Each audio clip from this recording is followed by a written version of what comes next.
இதுவுமே பார்த்தீங்கன்னா கிட்ஸோட ஃபேவரெட்டு தாங்க. வெள்ளை சுண்டலை நைட்டே ஊற வச்சு இப்போ வந்து நான் குக்கரில் ட்ரான்ஸ்ஃபர் பண்ணிக்கிறேன். இது வந்து நமக்கு தேவையான அளவுக்கு கொஞ்சமாக தண்ணி ஊற்றிக்கோங்க.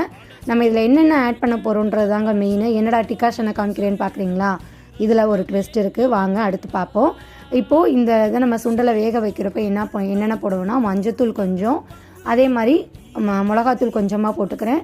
இதில் இருக்கிற ஸ்பைசஸ் எல்லாம் பட்டை, கிராம்பு, கருப்பு ஏலக்காய், அதே மாதிரி நம்ம ஸ்டார் ஆனியன்ஸ் எல்லாம் சேர்த்து போட்டுட்டு அப்புறம் டிகாஷன் கொதிக்க வச்சிருந்தோம் இல்லையா, அதை வந்து நான் ஃபில்டர் பண்ணி ஆட் பண்ணிக்கிறேன். இந்த 2 அதாவது ஸ்பைசஸ் அதே மாதிரி டீ தூளுக்கு பதில், இந்த டிகாஷனுக்கு பதிலாக நீங்கள் எல்லாத்தையுமே டீ தூள் இந்த ஸ்பைசஸ் எல்லாமே ஒரு சின்ன ஒரு ஒயிட் துணியில் வந்து நீங்கள் முடிச்ச மாதிரி போட்டு உள்ளே போட்டுக்கலாம். வேக வச்சதுக்கப்புறம் தனியாக எடுத்து போட்டுக்கலாம். இதுக்கு பார்த்திங்கன்னா 3 வெங்காயம், 3 தக்காளி, இஞ்சி கொஞ்சம், பூண்டு கொஞ்சம் எடுத்து வச்சுருக்கேன். இது வந்து பார்த்திங்கன்னா நம்ம ரஃபாக தான் சாப் பண்ணியிருக்கோம். ஏன்னா வதக்கி நம்ம பேஸ்ட்டு தான் அரைக்க போகிறோம். சென்னா மசாலாவுக்கு போடுற மசாலா நம்மளே தான் இப்போ ரெடி பண்ணோம். அது நெக்ஸ்ட் வீடியோவில் போஸ்ட் பண்ணுறேன். இப்போ பார்த்திங்கன்னா அதே கடாயில் எண்ணெய் ஊற்றிட்டு நம்ம கட் பண்ணி வச்சுருந்த வெங்காயம், இஞ்சி, பூண்டு எல்லாத்தையுமே வந்து வதக்கிக்கலாம். இதில் வந்து நான் பட்டை, கிராம்பு எதுவுமே போடலை. ஏன்னா நம்ம வந்து குக்கரில் வேக வைக்கிறப்ப போட்டோம் இல்லையா, நீங்கள் அதுவே வந்து பொட்டலை மாதிரி கட்டுறீங்கன்னா இந்த ஸ்டேஜில் வந்து எல்லாமே போட்டுக்கோங்க. பட்டை ஒன்று, கிராம்பு இந்த மாதிரி போட்டு வதக்கி விட்டுக்கோங்க. இப்போ வெங்காயம் நல்லா வதங்கினதுக்கப்புறம் தக்காளியையுமே நல்லா வதக்கி எடுத்துக்கோங்க. தக்காளி நல்லா வதங்கி வந்துருச்சுன்னா ஆஃப் பண்ணிவிட்டு நம்ம மிக்சியில் பேஸ்ட் பண்ண போகிறது தான்.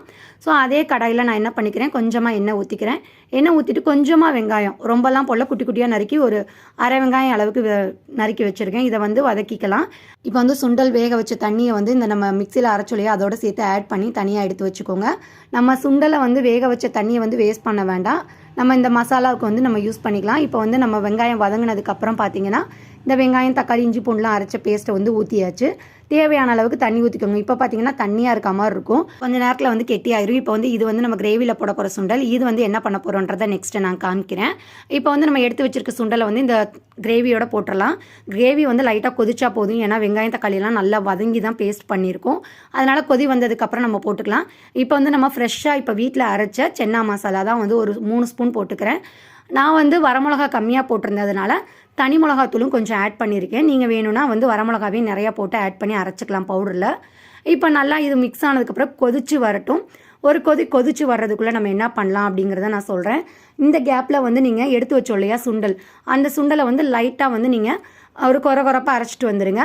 அரைக்கிறதுக்கு பதிலாக நீங்கள் வந்து டம்ளர் இருக்கு இல்லையா, டம்ளர் பேக் சைடு வச்சு நல்லா வந்து நீங்கள் சுண்டலை ப்ரெஸ் பண்ணிங்க அப்படின்னா நமக்கு மசிஞ்சு வந்துடும். அந்த மாதிரியும் கூட பண்ணலாம். நான் வந்து இதை ஃபுல்லாகவே வந்து இந்த கிரேவியோட ஆட் பண்ணிக்கிறேன். இப்போ வந்து திக்காக இருக்கும். நம்மளோட கொதி வந்துருச்சுன்னா மணக்க நமக்கு சோளை கிரேவி ரெடி ஆயிரும். பட்டோரா அதாவது பூரி எப்படி செய்கிறது நெக்ஸ்ட் வீடியோவில் பார்ப்போம். தேங்க்ஸ் ஃபார் வாட்சிங்.